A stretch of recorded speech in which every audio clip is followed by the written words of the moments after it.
What's up, guys? The red light is on. UFC San Diego. This is the best betting show in the galaxy. Betting Bananas. I'm Dave Van Auken. Before we introduce and what I always do, guys, just don't bet. Like if you want to bet on MMA, just bet against the bookies and make money. Don't bet against with your friends. That's what happens. You go to banana. I bet against Mo Usman. I lost. I take the L. I look like a banana. I look like a fool. Guys, to my left, Ryan Quinn, the cornerman, last week goes undefeated. Best bet, Underdog, 3 Fight Parlay, and the banana bet. I've never seen it. It was a complete takeover by Ryan. Ryan, you're the man. You're strong. I'm weak. You're good looking. I'm not. Welcome to the show. Yeah, just, lick my finger, just put it to the sky and see which way the wind blows, right? Just kind of throw some grass in the air. Usman. Wow. What else? That's how it works. That's how it happens. Unbelievable run. Elle Wagman, undeniable, unbreakable. She don't know how to lose. 5-0. Can't wait to see you back in the cage or octagon soon. Elle Wagman, how are you? I'm doing well. Hopefully, I'll have some fight news for you guys. Dude, the arms looking all right, looking good, looking big. I'm telling you, UFC 115 one day. I'll tell you. Keep eating chickens. Guys, I remember 5-7 weeks ago, I thought we had the Josh Emmett versus Calvin Kattar. We had that great Ortega versus Yair Rodriguez. To me, this main event is up there. Dominic Cruz, one of the legends of the sport, one of the best bantamweight fighters in the history, against Marlon Chito Vera, fan favorite. Seems like he's very towards the pinnacle of his career right now. Seems like he's in his prime. I can't wait. The card is good. The main event is phenomenal. It's bananas. I can't miss this fight. It's a good card. It's a good card. Oh yeah. I posted a video yesterday on a breakdown of how the main event's going to go and how much fun it's going to be. I just thought, Dominic has such a unique style with his in and out and creating angles and just being able to do that. I know Dominic's had a layoff. He had a little bit of an injury too, or not a little bit, but I still think he's going to be able to sustain that game. But is he going to be able to sustain a win against a Chito Vera? I keep thinking about that knockout to Frankie Edgar with straight up the middle. When you play that game, the in and out, you're always going to be susceptible to stuff like that. However, what helps Dominic is he doesn't come north-south like Frankie really does. He's really good at creating those angles. Yeah. I hope that Dominic goes back to some wrestling a little bit with this fight. That would be, or that's what, not that I hope. If I was in his corner, I would say mix in some takedowns just to keep Chito guessing, eat some clock against the fence, score with a takedown, and then mix up back just to keep him on his toes. That being said, Chito, I wouldn't change a thing. Like I always say, sometimes going forward is just standing your ground. I could see him maybe chewing up the first round just to gauging Dominic's timing and then timing those power punches to create damage, similar to the way he did to Rob Font. It's going to be such a great chess match to watch. I cannot wait. So true. We're usually the show is very formatic, which I don't mind at all, but I kind of like this. We're kind of going with a different way. Just throwing this out there. Maybe a spoiler alert. I'm picking Chito. I think Chito's going to win the fight. Like I said, I think he's more in his prime. I think he's in the pinnacle of his career. But I'm going to throw this out there. I listen to a lot. I read a lot. I look at a lot, and everyone's picking Marlon Vera. I see a lot of even locks, and I see a lot of guarantees with Chito Vera. I wouldn't be shocked. I would not be shocked. We talk Sunday morning or maybe Saturday night. I think I'm going to do a live actually after UFC San Diego. You both guys are, of course, invited to come on. Cool. If Dominic Cruz wins via split decision, 48-47 on two judges score, I wouldn't be shocked. I can see this going that way. Just the movement, like you said, he wins a wrestling round, he wins a grappling round early. Maybe Vera gets the 3 or 4 best shots of the fight. Kind of the biggest moments is his. But in the judges' eyes, Dominic wins 3 rounds out of 5. I wouldn't be shocked. That's all I'm going to throw. I am going to pick Vera, but I wouldn't be shocked on a split decision win by Cruz. Elle, anything to jive on that, or is that some of your picks? Or I'm gonna wait to give you guys my pick on this one, but I will. There's a lot of really great bantamweight fights this weekend. Actually, that's the by far the weight class I am the most excited about. We're seeing the title change hands a bunch of times. We just saw Aljamain Sterling beat Petr Yan, which I don't think anybody saw coming. It's such a volatile division. Especially, and it's always been that way too. other than Henry Cejudo, there hasn't been a champion that was super solidified. If you think about it, like we had the little love triangle going on with Dominic Cruz, TJ, and Cody Garbrandt, where they all kind of always beat each other. They just had great style matchups for each other, and I think we might see the title change hands again pretty soon. Wow! Whoa! UFC 280. Spoiler alert! I like that. Mm-hmm.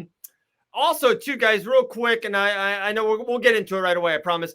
Guys, PFL is this weekend. Bellator is this weekend. I think it's a packed weekend of fights. We might have to do something Friday if you guys are around Friday night or Friday during the day or Saturday morning or Saturday after the fights. A lot of action to get to. I love your takes. A lot of good bets. Crazy. All right, let's get into it. Let's go with Elle Wagman. What is your best bet on the board? UFC San Diego. You got one play to pick. You're going to win everyone money. What is it going to be? My best bet, I think this is the best value and the shortest lock of the night, is David Onama in over 1.5 rounds. I definitely think that Onama has the potential to finish Nate Landwehr. However, Nate has definitely improved since he got knocked out by Julian Erosa and Herbert Burns. He's definitely improved. We've seen him do better. He subbed Ludovic Klein. He was a massive underdog there. And he's definitely very tough. So I can see him lasting maybe even all the way to the judges' scorecards. But I definitely think David's going to get it done. I would think it was around plus 120. I think it's good value, and I think it's a pretty surefire bet. God, that's so good. Elle, that is so good.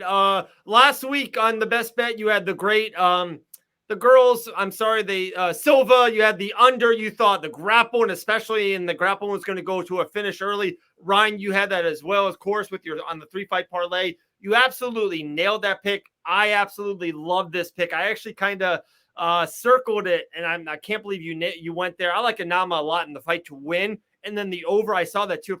Great play. Love that play. Ryan, take it away. What's your best bet on the board? I saw Angela Hill on the card. I know one fight's going the distance, so that's right away. I just saw Lupe and Angela going the distance. I mean, for if those of you who watch fighting, you know that Angela's just in every fight. You know, unfortunately, a lot lately haven't been going her way. You know, but she's always going to be a mainstay in the division. I think she's a little bit bigger than Lupe, so I think that might help her a little bit too. But either way, that fight's going the distance. No chance. It's going inside the distance. Wow. Love that as well. Real quick on Angela Hill. You ready? And I actually, dude, I like Angela Hill. I've talked to Angela Hill before. I know a lot of people, Ryan, you might too as well, know Angela, and everything I hear, she's great and nice and all that. Doesn't she have a little bit of a Sam Alvey to her right now? Like she's 13-12. Like that's her UFC MMA record. Like if you're 23-5, the UFC starts like, I don't know. We'll see. We're not too sure. She's 13-12. Like, I feel like she's in these fights and she goes the distance of these fights, but I think she's lost 4 to 5, I believe. It's weird to me. I like her a lot. And I hope she makes $1 million, but it's like, it is pretty odd. She has a little Sam Alvey to her. You know, she's in gatekeeper mode. She's in the gatekeeper seat right now. I mean, I always liked her as a fighter. I hope she could pull together some wins, but I really feel that she's whoever beats her is probably being projected within a fight or two from title contention at this moment. That's why they keep her around probably too. I want to say she's 1-5 in her last 6. Yeah, it's. And I mean, you can argue she's been on the wrong side of some split decisions, but I don't care much for that argument. I think those fights were all some of them were razor thin, and some of them I don't know how people thought she won. So I really don't. I think it's going to be rough, but I definitely agree with Ryan's best bet. Yeah, I like that a lot. Like, and you know this, Elle. We all have our favorites. We all have our people we like and we root for and stuff of that nature. We all said it last night. We're all Instagramming story about Bo Nickel. You know, I commentary on Bo Nickel stuff. We all have our favorites, and that's fine. I think that's what Angie is like. So she loses a unanimous decision, and she loses via split on the judges, and a lot of people were upset because we like Angie Hill. And I don't know. It's just one of those things. It was funny. I never really – until I really looked it up, and I like Lupe. Lupe's been on the show before, and she's got a bright future. She can do a lot of good things. And I looked up her record. I'm like, wow, she's 13-12. Like she could be 13-13 after this fight. Very reasonable. She's an underdog too. I think the last time I saw, she was plus 240, 260. So she's a big size underdog, but I like that. Let's go with an underdog right there. Elle, probably won't be Angela Hill. What's another underdog play you got for us? Okay, so now you get my pick for the main event. I'm going to take Dominic Cruz. I think that when people look at, I understand Cheeto has been dominating lately, and he's been finishing, but I think people are forgetting about the rest of the fight before the finish or the big shots in the Rob Font fight was happening. Rob Font was winning that fight other than the power shots. And the biggest thing about Dominic Cruz is Dominic Cruz doesn't get hit. It's insanely hard to hit Dominic Cruz because movement, like Ryan said earlier, his movement isn't in and out. It's sideways, diagonal, all over the place. And he's a very difficult fighter to train for. And Rob was doing really, really good with his in and out before he got dropped in the later rounds. And Frankie, I thought, was winning the fight pretty handily before he got knocked out. And I just don't think that he's going to be able to land clean on Dominic Cruz to put him away, which I think massively increases Dominic Cruz's chances of winning. I could see him mixing in the wrestling as well, and I think that would prove just another problem for Cheeto Vera in this fight. I totally agree. Like I just totally agree. I'm leaning Cheeto, but as an underdog, especially the number next to him, like if this goes 25 minutes, it's like, yeah, I can see it. I really do. Everything you just said there, I can very, very much see him going that way. Ryan Quinn, my guy, what's your best underdog play on the card? Man, I just got to say real quick. I know we're leaning on this fight a lot, but I feel like that fight, just to what you were saying, like I feel like the first half of round 2 is going to be the meat and potatoes of that main event fight. That's how we're going to see which directions the fight's going to go. But anyway, my underdog of the fight of the night is going to be Nina Nunes. I know I picked against her with this very fight a couple weeks ago.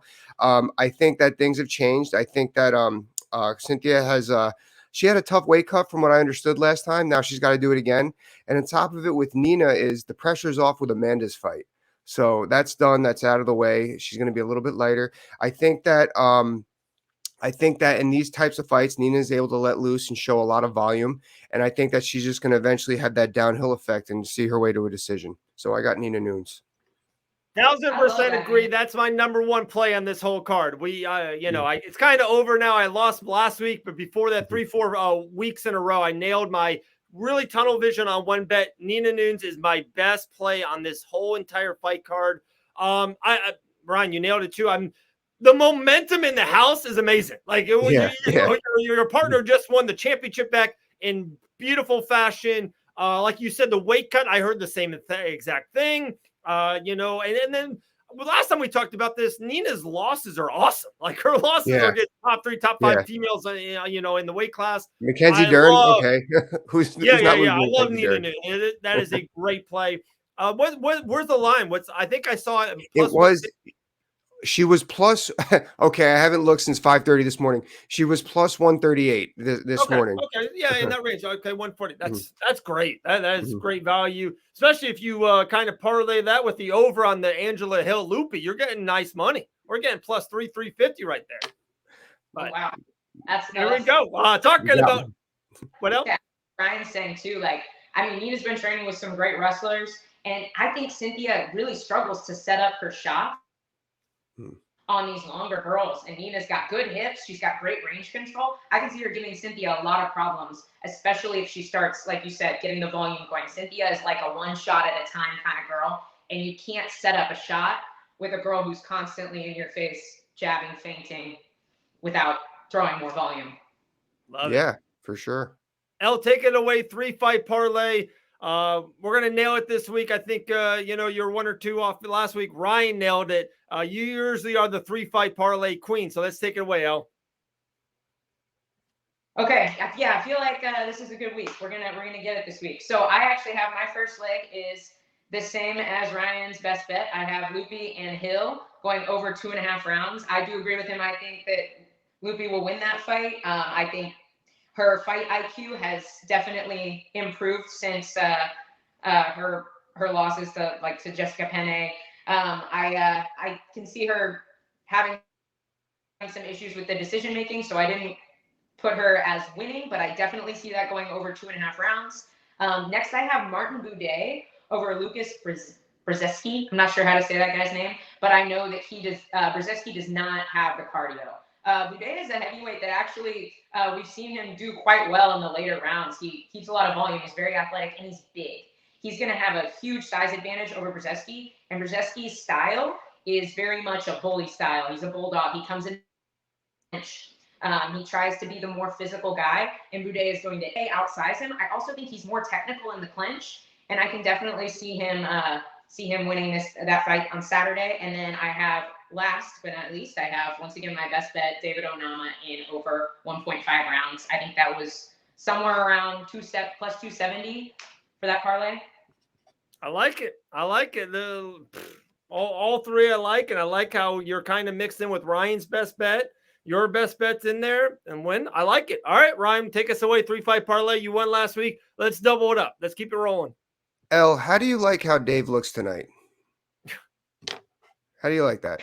Because that's how you're going to look next week. I got Chito Vera over Dominic Cruz. Whoa, hey. I know I broke it down, but I just don't think that Dominic's going to be able to sustain that in a 5-round fight. 3 rounds, it's different. I think 5 rounds, a lot of extra time for damage to be done by Marlon Vera. So I got him going. And then I got Bruno Silva over Gerald Meerschaert by knockout. I think that Bruno kind of fell forward in his last fight. He lost to Alex, and I can't think of his last. Pereira, Alexander Pereira. Yeah. I think that, as much as everyone knows who Bruno is now, he's just a dog in that division, man. He's just, I know he's everywhere. I think he's going to knock out Gerald Meerschaert. And then the other one, I got a couple picks here, but I'm going to go with Josh Quinlan by knockout as well. I just think that Jason Witt, this fight's kind of, I know I like to break down, get into the analytics of what I see with the strike, but this is kind of like, what have you done for me lately fight? I just feel that, like, I've seen, even though Josh had the issue off the Ultimate Fighter, the Contender Series, I just seen him going up. I like what I've seen more of him over Witt lately. And I think Josh is a little younger, although I don't like to play that a lot. So, yeah, I got 2 finishes on the parlay tonight. I don't usually do that. I guess I'm going a little dangerously. I'm feeling froggy from last week. You should. You deserve all that. It took around 16 and a half minutes for you guys to, like, make fun of my banana hat. You know how hard it is to communicate and think and out in MMA takes and hot takes and betting lines with this thing on? I've been looking at Elle the whole night because I can't look at you with a keep a straight face. Okay. and I got a nice shirt on too. This is like classy too. I'm like, man, unbelievable. Dude, I love our plays. I like Nina, a lot of the underdog. I like Dama as well. Like I said, going into it, we talked a lot about the main event. I feel good. I think we did it. Best bet. I love both of our best bets. I think you guys killed it. Yeah. Absolutely. We'll go with your trivia, Ryan, in a second. But like I said, I would love, guys, if Friday or Saturday, maybe we can do something with PFL or Bellator, even if it's an Instagram live or maybe a post or two. There are so many great plays. I look through Bellator, PFL. I see a couple big underdogs in the PFL, the playoffs, that the big names, guys like last week, like Pettis, and this week, like Rory McDonald, I don't know if they can get the job done. There's a couple sleepers on that card. I'll tell you that for sure. Agreed. Yeah, I got to go back up and down it. Like we said, we spoke about Chris Mixon, one of the biggest up-and-comers in the sport. Super pumped to follow his career. Can't wait to see him. A lot of good things coming with PFL and Bellator. I know my man Saeed Salma's fighting. I've seen him come up. He's put in a lot of work at ATT. A lot of good stuff with the up-and-comers for me personally speaking this week that I can't wait to see. Love it. Any last things from you, Elle? No, I think we got it, Ryan. Yeah, Ryan. I definitely want to go live with you on one of these evenings because I feel like with my perfect picks, I'm going to buy the biggest, fattest, juiciest steak I could find at Costco, and I want to grill it up while we're going and just talk about how my winnings earned me this beautiful cut of beef. So I'm going to peel the curtain back. On social media land, I'm on vacation, but we already had the vacation. Hey, the wife likes us not on vacation when we're on vacation, but there's the curtain back. So I'm on vacation. We're in a beautiful mountain house. We are overlooking the Grandfather Mountain in Boone, North Carolina. And Saturday night, guys, it's one of the best UFCs of all time, by the way. There's no judges needed. There's knockout after crazy finish. Terrence McKinney and Brian Battles kicking heads off. It's a great card. Our girl, Juliana Miller, gets the job done. And I'm like, holy crap. like, this is my big bet. This is my thing. In the first round, I felt like iffy. I felt okay. And all of a sudden, Mo Usman with the knockout, my stomach dropped. I'm literally on vacation, 3-4 days off of nothing, and my heart sank. I was like, I got to look like a freaking banana 2-3 days when I come back into reality. Oh, gosh, it hurt. I'm not going to lie. That hurt. I wasn't even happy for him. Oh, man, it hurt. I'm not going to lie. Who thought of this? Nailed it. He nailed it. Who thought of this banana idea? We won't go there. Real quick, we really don't do this. I think I saw what I needed to see out of Jamal Hill. I think Jamal Hill one day can be a UFC light heavyweight champion. I was uber impressed. I'm more impressed sometimes when a guy goes 22 minutes and gets hit 3-4 times more than just getting a first minute knockout. I know it's stacked. I know there's Yuri and Jan and Megamon Ankalaev. I know that. And Glover might have 1 or 2 more left in him. I was really impressed with Jamal Hill. I really was. How about you guys? Go ahead. He did look hit a lot. He definitely ends up getting pulled into these brawls, and that's very obvious. And I think a guy like Yuri is going to be a huge problem for him. He's just younger Thiago Santos, who's more durable. Yeah. You know, like, he's going to be a huge problem for him. Ankalaev is way too technical on the feet. His takedown defense is phenomenal. Like, he's good everywhere. I think Ankalaev is the next 205-pound champ. I don't think there's any question about that. You think Jamal Hill is right now, like, kind of outside that top tier? You think he is a top 5, top 7 guy, just not a champion top 2-3 guy? I think he's sitting on the bubble. He's sitting on the. He's like a year or 2 away. Even like now, I feel like if he fought Glover right now, I feel like Glover would snatch up a single and drop him and submit him. I just think he's a year or 2 away. You know, Glover probably won't be here. You know, I think he could beat like a Blachowicz right now, you know. But as far as, like you said, like Yuri, you know, Yuri's got such a weird style that he just could go a very long time with, as we were all surprised with last time. It's just, I feel like he's just on the bubble right now. I'm giving you guys the promoter hat. The UFC light heavyweight championship fight. What should it be and where should it take place? Ooh. Glover versus Yuri rematch, Madison Square Garden in November. Correct answer. Elle, how about you? I don't like the New York judges, and I don't want to see Glover win a fight and then lose on the judges' scorecard. I vote anywhere but New York. Same fight. I love it. All right, guys, there we go. UFC San Diego, Dominic Cruz, Marlon Chito Vera. We have our underdog, Elle Wagman, going with Dom Cruz. I love it. Should be a great card, guys. Enjoy the weekend. PFL, Bellator, and UFC. And we'll see you guys next week with I'm not going to be wearing a banana hat. There you go. Trivia. Oh, trivia. Ryan Quinn, take it away. Your show. So the last week, the question was, what 2 fighters have won the Bellator tournament, went on to win the belt, and then lost the title and went on to win it again after and for a second time without the tournament? The answers are Daniel Strauss and Michael Chandler. They're both 2-time champions, once going through the tournament and then again winning it without. This week's trivia question, I kind of blipped out. I'm not going to lie, guys, like 5 minutes went on, so I had to come up with one. Name me one fighter in Bellator in the top 10 submissions, and in top 10 all-time Bellator submissions next week. Okay. I think I can do that. All right, top 10, one guy submission. There we go. Guys, Elle Wagman, follow her at the Ruthless_Elle Wagman, at the Cornerman _MMA. I'm just at David Van Auken. I did it like 15 years ago before these kids were on Instagram, so I got no underscores at all. Guys, have a great night. We'll talk to you soon.